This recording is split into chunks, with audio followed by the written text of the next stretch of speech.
Bem, é 21h04, dia 7 de julho de 2021.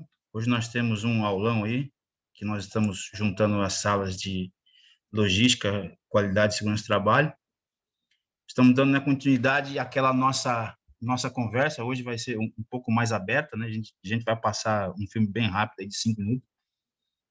E aí a gente vai conversar sobre a teoria das restrições, que é o Theory of Constraints, TOC, né? Theory, T, of, O, Constraints, que é C. Então, TOC é a teoria das restrições, ou TDR, né, que o pessoal usa. Mas ele é voltado para equalização e alinhamento da produção, tá? Na última aula a gente conversou com o pessoal de segurança do trabalho, né? É que eu pensava, né, que estaria um pouco mais distante dessa conversa, mas eles foram muito participativos, né? Eu tinha essa, né? Eu temia, né, que eles não se aproximassem desta conversa, né? Mas eles participaram bem e eu fiquei muito satisfeito.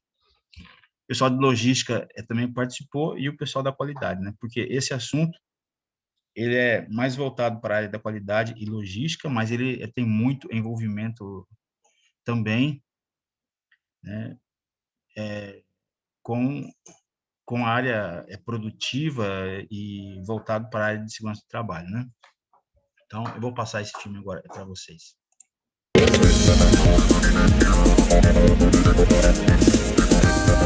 Falta de caixa, setores mais produtivos que outros, entregas atrasadas, clientes perdidos, funcionários que trabalham orientados por eficiência local e não para o negócio ganhar dinheiro? Vocês estão aí ouvindo bem? Sim, professor. Ótimo. Sim, tranquilo. Então, vamos soltar aí. Provavelmente já viveu ou ouviu a respeito. Isso acontece o tempo todo em fábricas, comércios e empresas de serviço. A teoria das restrições, ou TOC, como é mais conhecida, é uma metodologia de raciocínio e gerenciamento inovadora. Foi criada pelo físico israelense Eliyahu Goldratt na década de 80 e tornada mundialmente conhecida pelo romance Amé. Segundo o autor, o livro é uma mistura de ciência e conhecimento, apresentado de forma lúdica através da contação de uma história. Goldratt fala do drama de Alex, gerente de uma unidade fabril que está desesperado, com um objetivo quase impossível: salvar sua empresa do fechamento, tornando-a lucrativa num curtíssimo espaço de tempo.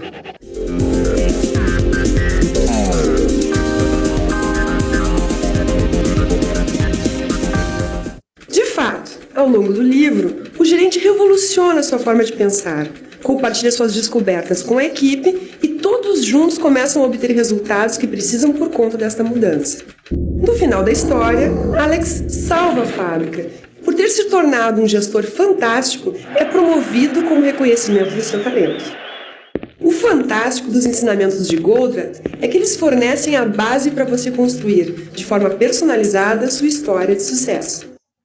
Isso é muito valioso para qualquer empresa, pois ninguém mais quer fórmulas prontas de bolo que murcham quando colocadas em prática, e sim soluções aplicáveis que as façam ganhar mais dinheiro. Você deve estar curioso para saber o que ele aprendeu, não é? Então vamos lá. A TOC objetiva maximizar o ganho de dinheiro das empresas, com base no melhor gerenciamento dos recursos existentes. Parte do princípio que a maioria dos problemas que vivenciamos são causados por poucos ou somente um fator, que ele chama de restrição.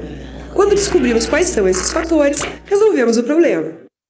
Para entender o que significa restrição, vamos comparar uma empresa a uma corrente de metal. Se puxarmos a corrente dos dois lados, a força aplicada será igual em todos os elos.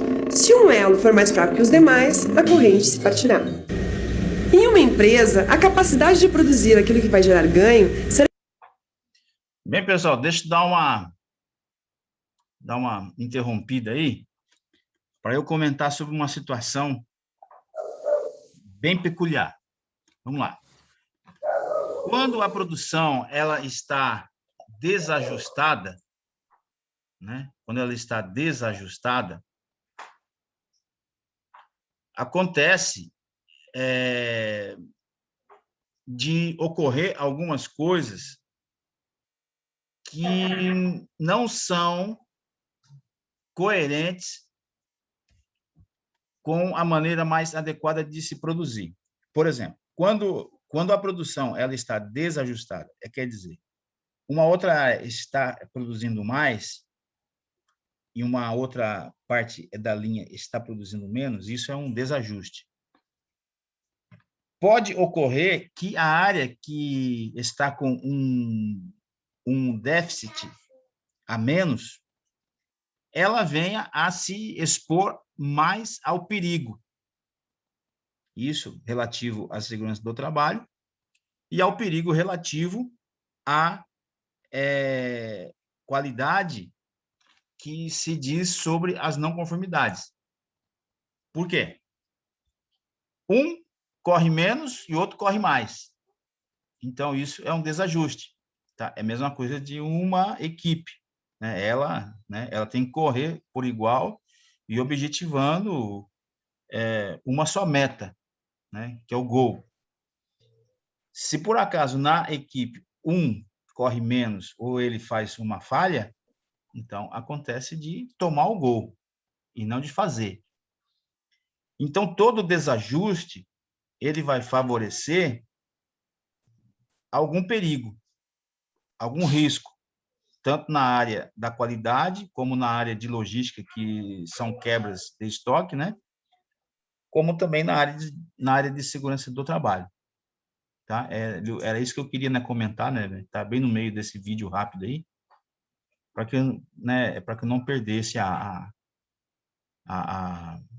né, o meu raciocínio depois, né? Mas depois a gente volta então a comentar sobre isso. Era igual ao recurso mais escasso que tenho, ou seja, preciso encontrar dentro da minha empresa o elo mais fraco da corrente. Chamamos isso de gargalo produtivo, que é o setor ou pessoa que recebe uma carga maior do que é capaz de dar conta ou produzir e emperra todo o sistema. Goldratt nos mostra que a capacidade de todo o processo produtivo é igual à capacidade da restrição. Portanto, não adianta investir em ganhos de produtividade fora dela, pois isso não nos fará ganhar dinheiro. Se você desperdiçar recursos ou aumentar a produtividade dos outros elos da corrente e o elo mais fraco continuar igual, a corrente se partirá da mesma forma. E todo esse investimento nos outros elos foi desperdício, que reduz o ganho. Ao praticar a TOC, tratamos a empresa como um organismo vivo, integrado. Os membros do corpo são como departamentos e devem se movimentar de forma contínua e coordenada na mesma direção, ganhar o máximo de dinheiro com o desempenho de todas as partes.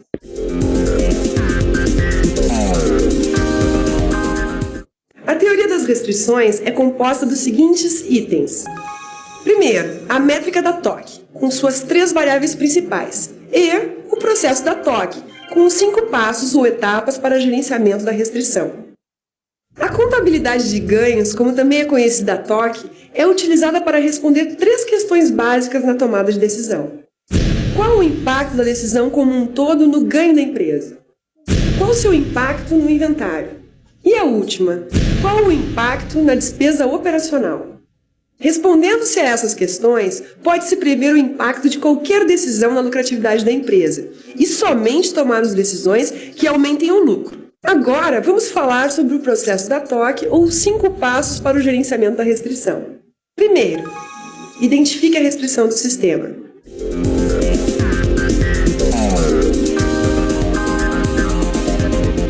Quinto passo, procure por outras restrições. Se a restrição foi quebrada na etapa anterior, volte à etapa 1. Inicie a identificação de uma nova restrição, evitando assim que a inércia se torne uma restrição do sistema. Restrições são as ervas daninhas do nosso negócio. Elas vão aparecer o tempo todo, cada vez em um lugar diferente. Então... Bem, a gente viu então... só deixa eu voltar para lá, porque eu quero deixar naquela tela lá. Pronto. Vamos lá. Está pausado aí. Vocês estão me ouvindo? Sim. Sim. Então, vamos, então, iniciar hoje, então, a conversa aqui. E eu vou poder, né, tirar dúvidas de vocês. Primeiramente, eu tenho um ponto de vista, né? Aí eu quero ver como é que vocês também enxergam isso para que a gente possa caminhar junto, tá? Tem uma situação, né, que ela falou, eu acho que foi bem aqui, ó. Todo processo produtivo é igual à capacidade da restrição. Portanto, não adianta investir em ganhos de produtividade fora dela, pois isso não nos fará ganhar dinheiro. Exatamente.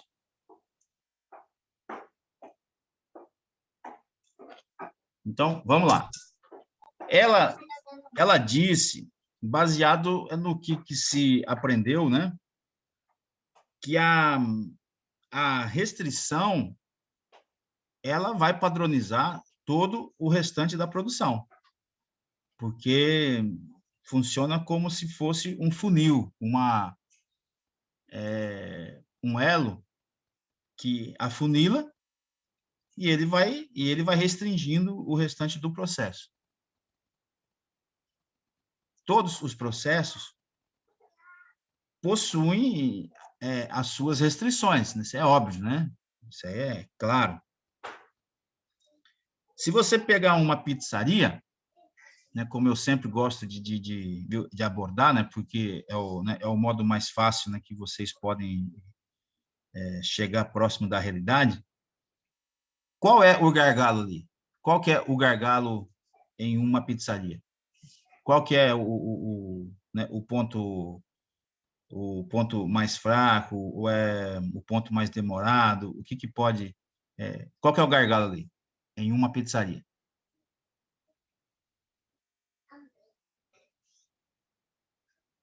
Primeiro nós temos que mapear, né? Mas geralmente na hora que está assando a pizza, se o forno não estiver quente, o ideal ali é o tempo para assar a pizza costuma ser o gargalo ali, né? Exato, né? Porque é o tempo mais demorado, né? O cara né? não deixar a massa aberta também, preparar. Se o cara não souber abrir a massa também, são dois pontos cruciais ali. Um é a temperatura, o outro é a capacidade, né, que eu acho que deve ter, porque vai depender da temperatura, e o outro é a massa também, né, de como é que ele produz, né? Mas eles, com as experiências, né, lá do passado, aí eles vão, então, aprendendo, então, a controlar esta restrição aí. E esta restrição, né, é que ela é o mais demorado, né? Que é a parte de assamento ali da pizza, né? Onde é que ela está assando. Mas existem pontos de restrição. Por exemplo, a pizzaria recebe o pedido de 3 formas, né? Vocês sabem quais são essas 3 entradas de pedidos, né? Quais são essas 3? É a delivery, não é? Delivery presencial. E da mesa. Pode ser uma pizzaria, né? Que tem a mesa também ali, os clientes ali, né? Não é isso? Né? Ou eu estou errado? Se eu estiver errado, vocês me corrigem. Isso. Né? No caso do o presencial que a minha falou é quem compra já para levar. Pega no balcão ali. Pega no balcão. Isso. Mas algumas ali, né, possuem também mesas, né? Viu? Onde que é uma pizzaria, onde que não é só delivery, né? Mas ela também presencial, onde que a pessoa pega no balcão, e a outra também, né, que a pessoa fica na mesa. Então, existe 3 possibilidades de vendas. Essas 3 possibilidades de venda, elas vão entrar em um funil, né? Em um funil que é o mapa de produção lá do pessoal, né, que estão organizando, né? Então, este ponto mais fraco deles,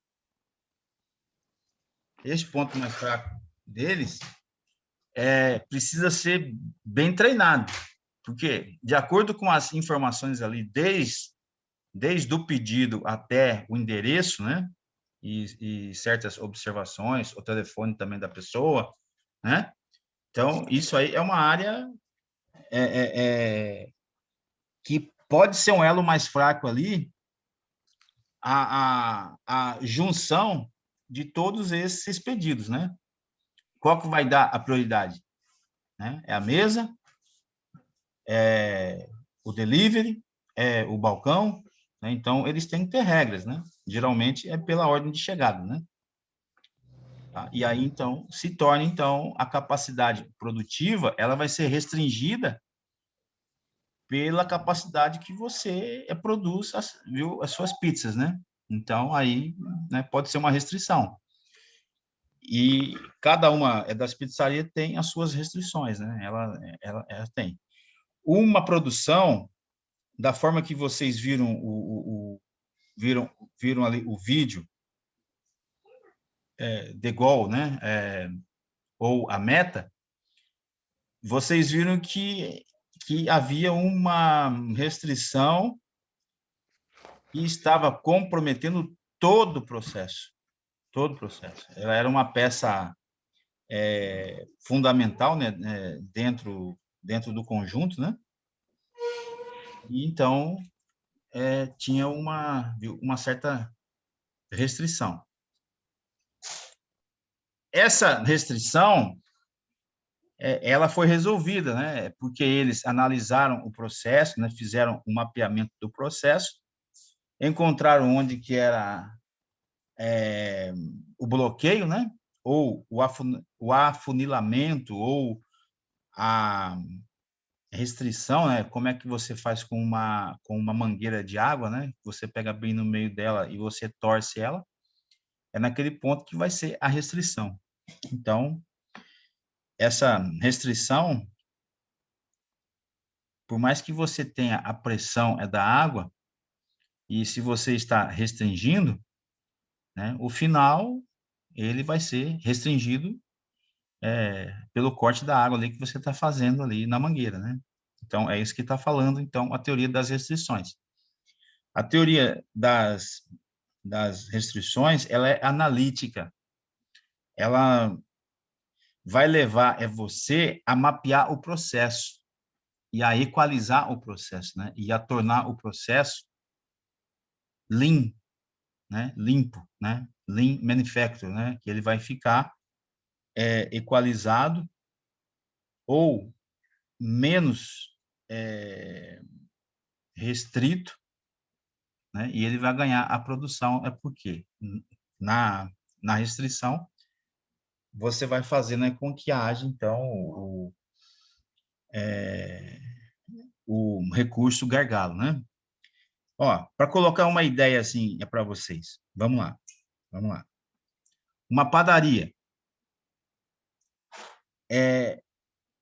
Vamos falar sobre produção. Quais são os horários de maior produção que você encontra numa padaria?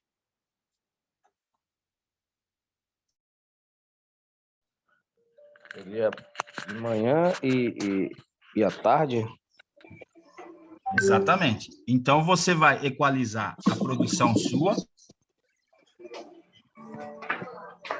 Você vai equalizar a produção sua de acordo com a demanda.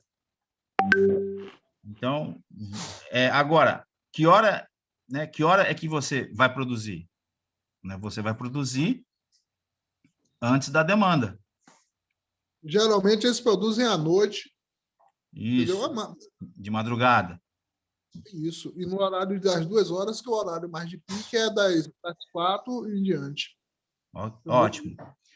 Mas eu gostaria, assim, né, que vocês visualizassem que mesmo você produzindo, você vai ter um recurso gargalo aí, ó, e você visualiza, você encontra nas padarias ou panificadoras.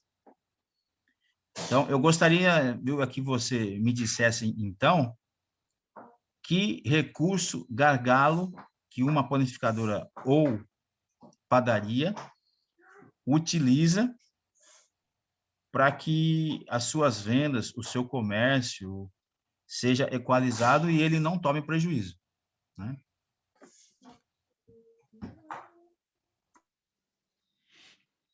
Professor, Pode falar. no caso deles aí, eles procuram ver a demanda, entendeu? Para não haver também perca na sua produção, entendeu? Eles trabalham de acordo com a demanda. A quantidade que eles vendem no dia, eles já passam a controlar para no outro dia produzir um pouco mais ou um pouco menos, entendeu? E a outra coisa que na hora para eles é difícil também é na hora de despachar o pessoal, entendeu? Exatamente neste ponto que eu quero, então, centralizar a nossa ideia sobre recurso gargalo. Então, na hora de despachar o pessoal, você vê que tem uma fila ali, né? Enorme. Enorme. Então, qual que é o recurso gargalo? No caso ali, tem padarias que já adaptaram assim, separar o pão por quantidade, entendeu? O saco, vamos supor, R$ 2, R$ 3, separado de milho, sal. Eles já adiantar o lado para na hora que o pessoal quiser, não, quero R$ 1 de tal, R$ 2 de tal pão, eles já despacham. Tem mais prática, mais rapidez, né? Mas eu não sei se vocês notaram que nessas horas de pico, de grande demanda, as panificadoras ou padarias que elas têm esta restrição, eles contratam funcionários avulsos só para a área de pico, né? Que ele vem de manhã, né? E depois vai embora e depois volta à tarde. E eles fazem o rodízio. Então, nessa hora de pico, mesmo que eles identificam entre 6:30 da manhã e 8 horas, aí eles contratam, então, avulso. E dependendo, né, também da demanda, então isso também é feito na parte da tarde, né, entre 4:30 e 6 horas, né, entre 5 horas e 7, né, entre 5 horas e 7, aí é feito, então, esse recurso gargalo. Estou certo ou não? Né, vocês têm algo a comentar? Não está certo, porque eu já acompanhei isso também, que eles tem pessoas que eles só contratam assim por horas, entendeu? Isso. Eles botam nesse horário pela manhã e pela tarde. Aí a pessoa não é contratado, não é efetivo. Ele é contratado temporariamente, só ganha durante as horas que ele trabalha. Perfeito. Maravilha. Bom, eu acho que vocês entenderam qual que é a essência do recurso gargalo, né? E vocês podem ouvir também um outro nome é chamado recurso não gargalo. O recurso não gargalo, ele é voltado para onde que está transcorrendo normalmente para que ele não saia dessa normalidade. Então, eles ali, né, colocam então, um recurso não gargalo, né, que ele vai se manter nesse mesmo padrão.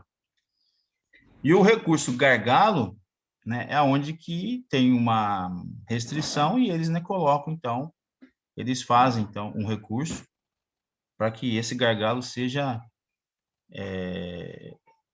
não tão prejudicial à produção como da forma como ele havia se transcorrendo, né? Então, eles tomam, então, uma ação preventiva ali, tá?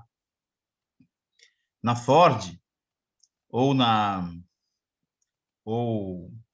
na Renault também, em qualquer dessas aí, automotivas, né, a parte que ela é uma demora acentuada, né, eles transformam de uma linha só para duas, né, para que essa perda de tempo seja minimizada. Então, eles tiram da continuidade de uma linha só para duas linhas, né, para facilitar, voltar à normalidade logo depois desse gargalo.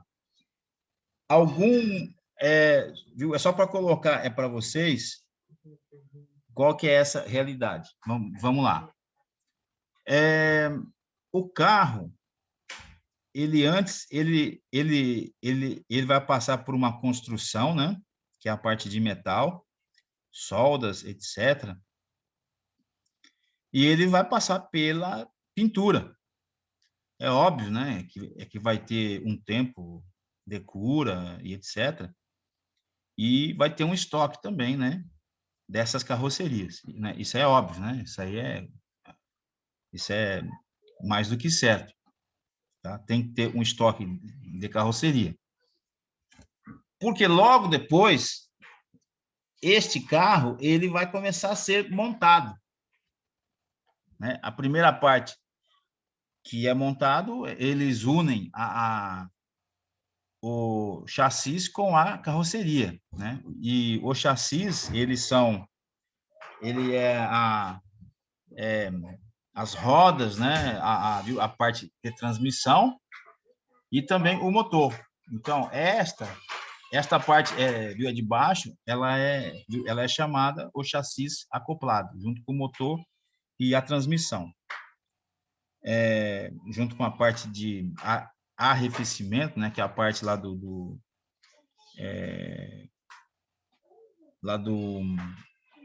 esqueci o nome ali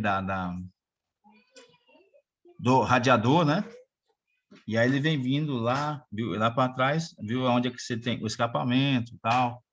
Tá, dependendo se ele é 4x4 ou não, aí ele vai ter outros mais componentes que ele vai, então, agregar a esta parte do carro que é chamado chassis. E esta parte de acoplagem, ela é a descida da carroceria junto com a ajustagem do chassis. Então, ela é demorada, né? Ela não é tão fácil assim, né? Então, o que vai, então, acontecer? Neste ponto, você vai ter que ter uma linha de produção, né? Tá? Você vai ter uma linha de produção única, tá? E você vai ter que dividir ela em duas, né? Porque esta sequência, ela é demorada mesmo, ela é mais minuciosa, né? E detalhada, né? Então, ela vai demandar um tempo a mais. Este ponto é um gargalo. Ele vai restringir o processo, porque logo ali a seguir, então, a linha lá de montagem, ela vai ter que prosseguir. Então, eles ganham, eles perdem menos tempo aí, né, com um recurso gargalo, que é a multiplicação dessa linha para 2, né? E depois volta para uma linha só. Tá? É isso que é um recurso gargalo.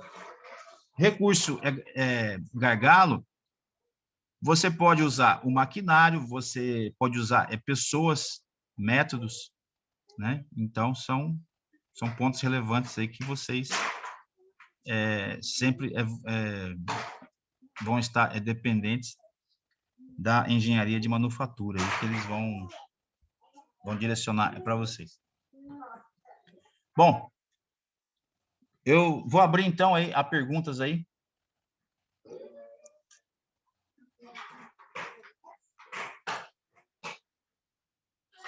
Alguém tem aí perguntas aí?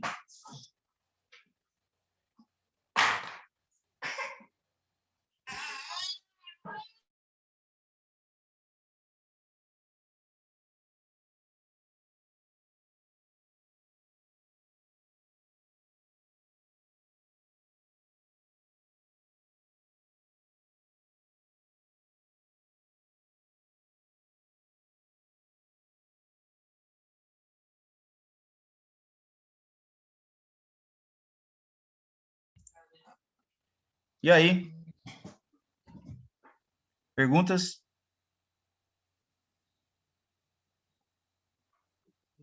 Não tem perguntas?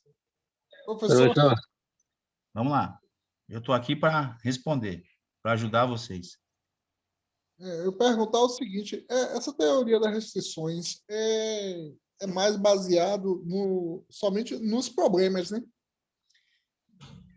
Ele é mais baseado em linhas de produção, É em isso.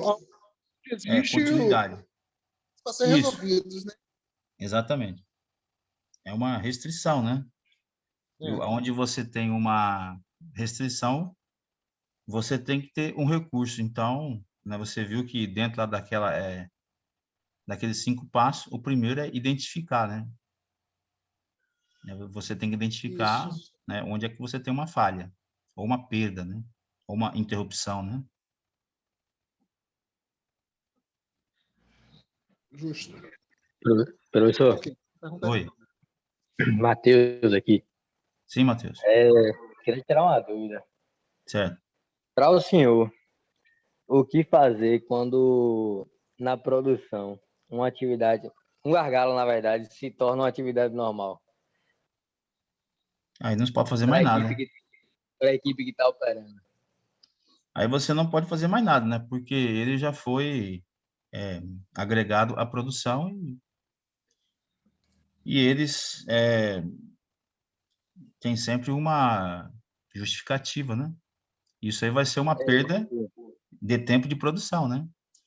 Mas Porque isso aí assim é normal, durante né? Para algumas empresas fazem isso mesmo.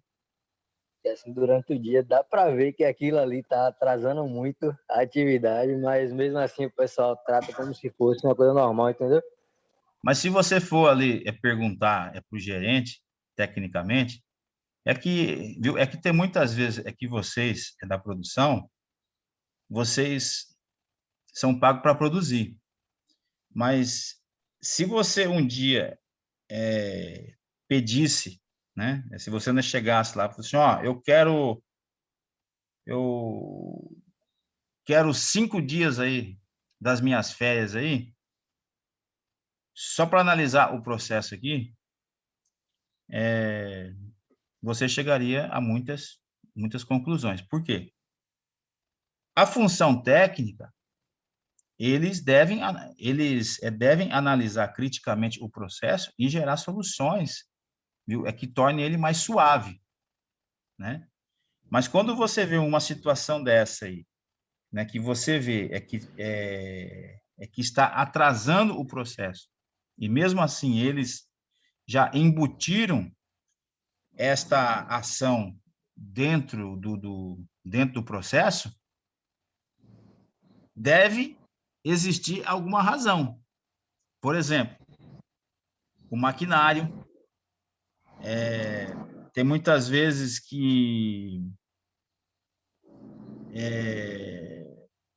o molde ou mesmo a ferramenta, ela é problemática, ela é muito cara e ela tem um desvio e ela proporciona, viu, Ramiro? Então, viu, ou você joga fora aí, viu, 300 mil reais, né, que é uma abortagem, né, que é algo fora do comum, fora da realidade, na mente de um gerente, né?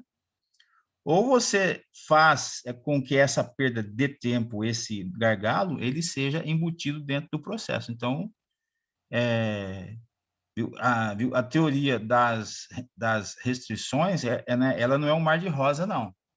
Tá? Como você vê assim a teoria, viu, das restrições. E aí, viu, alguém pensa assim que ela vai dar a solução, né, para tudo que tiver. Tem muitas vezes, né, que a solução vai se esbarrar no financeiro. E o gerente, o dono da empresa, não quer investir na ferramenta, no molde, né? Mas, se tiver ganhos suficientes, para isso, né? Como é que houve lá na Meta, né? Porque lá caiu do céu lá viu, aquele comprador lá, né? E o dia, viu? É que a Alex foi lá lá no prédio lá lá da empresa dele lá e encontrou lá um vendedor lá, e o vendedor falou assim, né, que tinha um grande negócio para ele, né? Viu? É que ele fez até um rolo lá viu? Ele fez uma aposta lá num sapato, né? Então, é, nem sempre é assim. Agora, quando você tem um grande ganho financeiro em cima de uma situação, aí você tem justificativa para que você possa gerar aí um aumento, viu, de produção, ou pelo menos uma limpeza do processo, né? É com menos armengues, né? Menos situações que você vê que não é o padrão, mas só que continua ali existindo, né? É tipo você ter viu? É tipo você ter um portão, tá? E o portão, viu, ele tá com uma dobradiça ali, viu? É com problema e soltou e você coloca o arame. E aí o arame vai solucionando, vai solucionando, vai solucionando, viu? Até que ponto que você não quer trocar a dobradiça, não quer soldar, né? Até que alguém, né, chega um dia e fala assim, poxa, né, que coisa feia que tá aí, né? Vamos resolver esse negócio aí. Mas nesse ponto aí, as pessoas até se acostumaram já com arame já no portão, né? Acha ela tão engraçadinha, tão bonita. Então, é isso que acontece muitas vezes com os processos, né? E é isso que você falou aí agora, Matheus. Isso é uma realidade, é uma triste realidade de muitas empresas. Mas, se você viu, pegar esses seus 5 dias aí para analisar o processo, você pode ter surpresas. Você pode ter surpresa e você pode vir até a concordar com esta ação aí, né, viu, que a produção está tomando, né?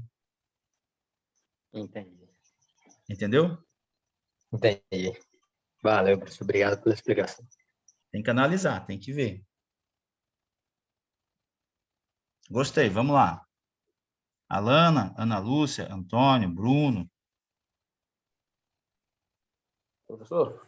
Eduarda, Luana, Jackson. Oi, Professor? pode falar.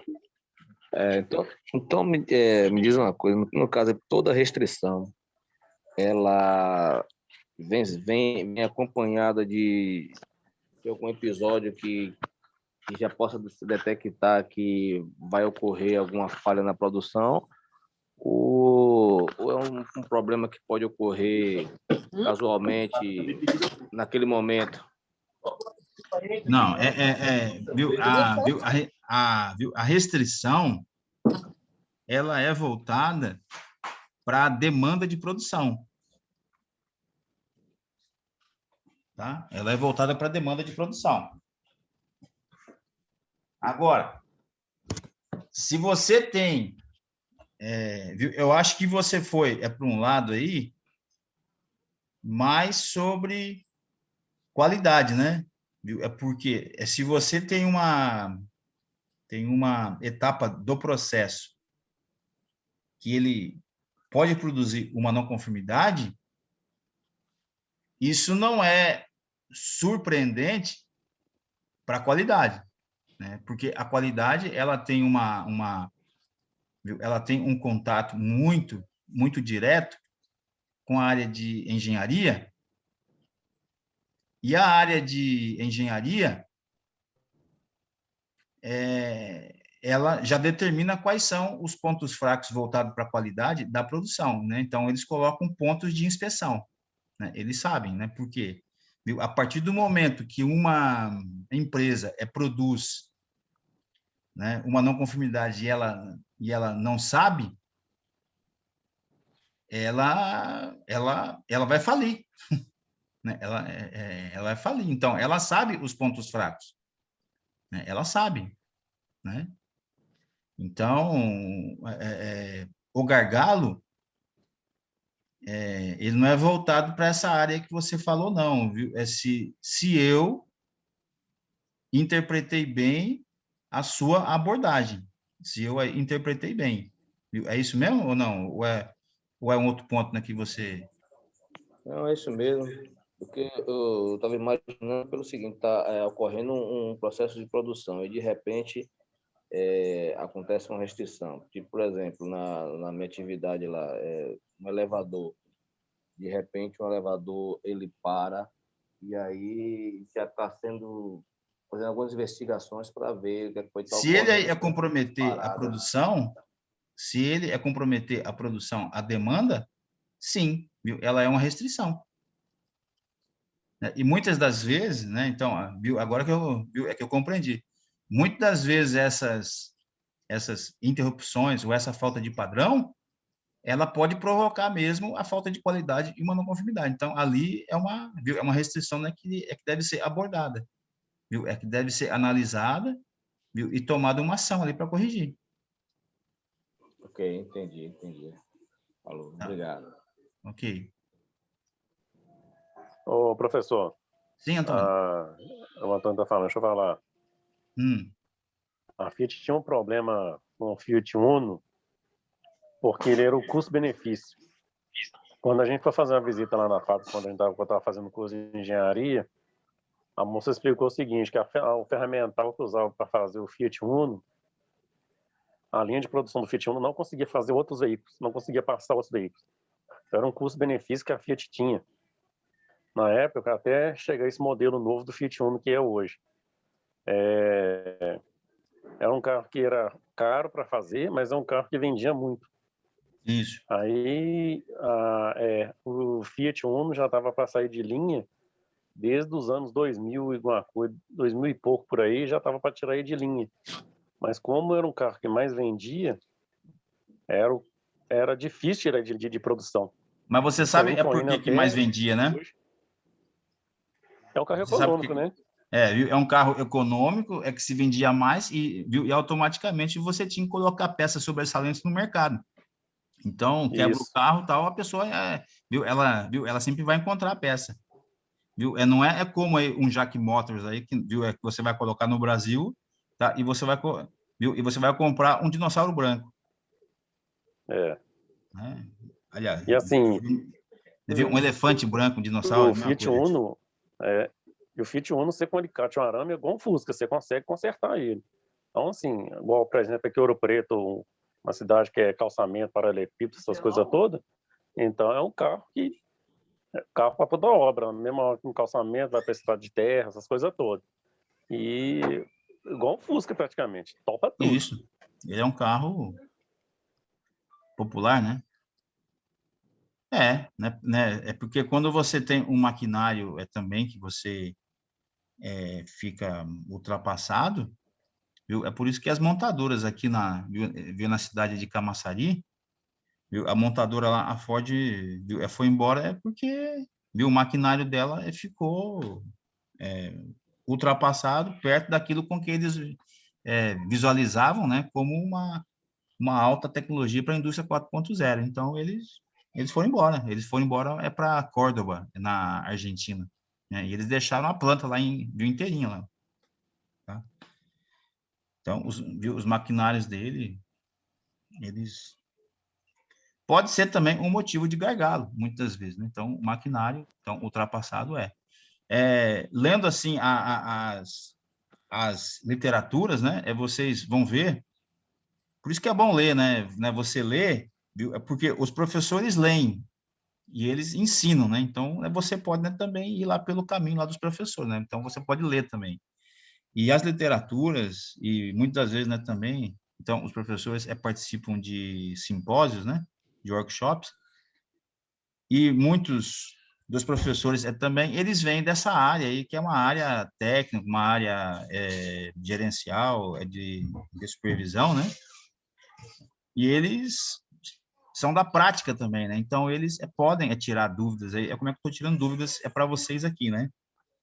Viu? E as literaturas sempre vão comentar que o recurso gargalo, ele é sempre voltado para equipamentos e para pessoas.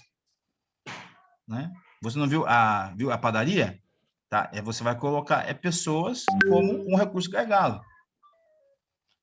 né? Agora, se você tem uma área, né, que você tem muita tecnologia, né, que hoje está se mudando muito, né, essa parte de mecatrônica, automação, viu? A logística tem que se atentar nisso aí, a segurança do trabalho e a qualidade também, né?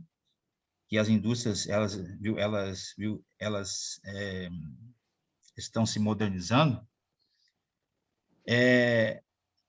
vai se voltar muitas das vezes aí o recurso gargalo para empresas nível B, né? Porque empresas nível A, multinacionais, eles têm pessoas ali de sobra para analisar o processo, para participar de workshops, engenharias, etc, etc, etc. Então, as empresas B, que elas são as emergentes, né?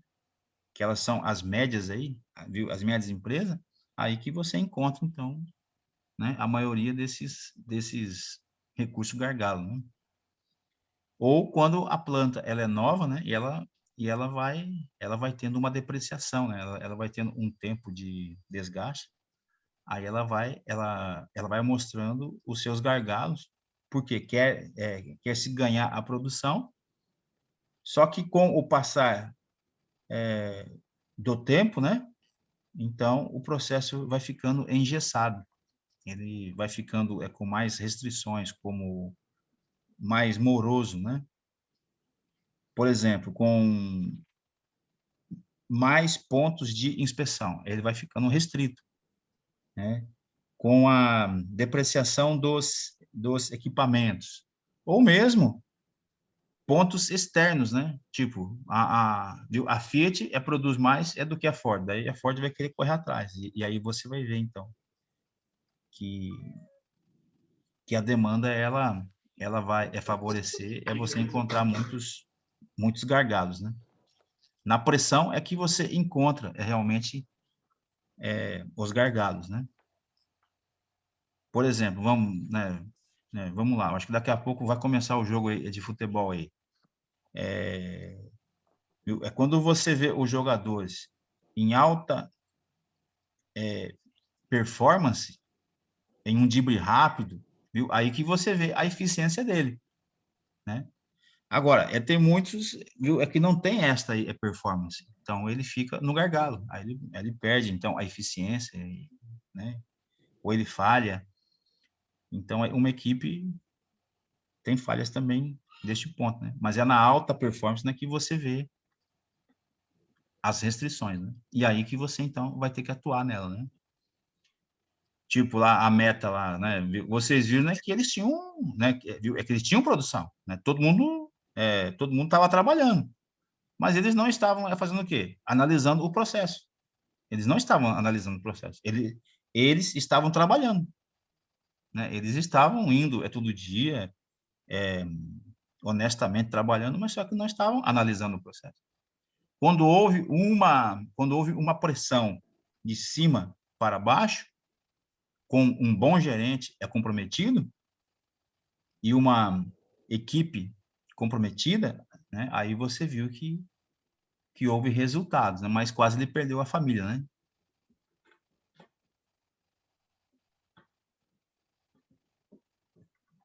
Alta produção, estresse, com certeza. Nós já comentamos isso aí na outra aula, né?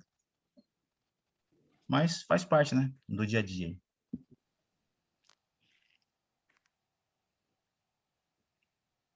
Comentários?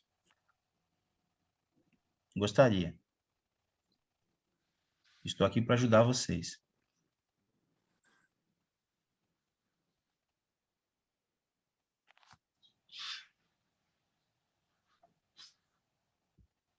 Tudo bem? Bom, vamos lá. Então, vocês, então, na próxima aula, pessoal, a gente vai ter uma mini apostila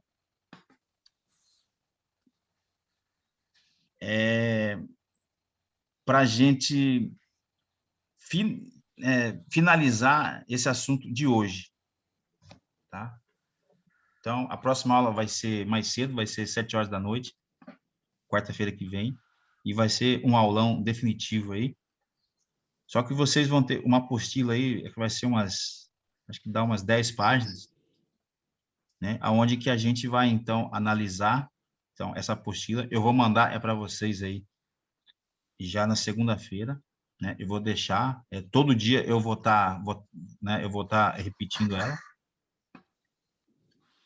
E aí você, então, vai marcando aí, viu, os pontos aí, viu? É num caderno aí que você vai querer, né, comentar.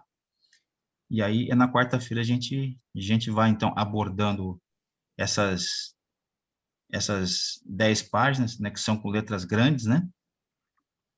E aí a gente vai fazer a aula de quarta-feira que vem, às 7 horas da noite, para desfecho sobre esse assunto aí. Ele vai abordar Lean Manufacturing, né, que é uma manufatura enxuta, baseada no alinhamento e retirada de gargalos, né, equalização das linhas de produção. Indústria 4.0, estresse produtivo e a relação empregador-empregado nesta nova dimensão aí da indústria 4.0, né? Porque tudo que você ouviu falar hoje e na outra quarta-feira é para que a empresa ganhe lucro, né? Que ela tenha lucro, que ela ganhe dinheiro, né? Por isso que tem que se eliminar ou minimizar as restrições e caminhar, então, para lucros, dinheiro, né? E muitas das vezes, né, o dinheiro ele vai levar, então, a outras complicações, né? E soluções também, né? Inovadoras, etc. Então, a próxima aula, então, vai ser uma aula interativa, né, onde que a gente, então, vai caminhando pelas páginas ali, e aonde que você, né, tiver uma dúvida, ou mesmo alguma coisa, ou mesmo algum ponto, alguma área, assim, né, que você se identifique mais, daí, então, você vai comentar. Tá bom? E aí, então, a partir das outras aulas, aí a gente vai dividir, então, novamente, para qualidade, para logística e para segurança do trabalho nos seus horários específicos. Tá bom? Ok. Então, Ok. Então, Boa noite a todos. boa noite aí a todos aí. Boa noite. Boa noite. Boa noite, professor. Boa noite. Boa noite.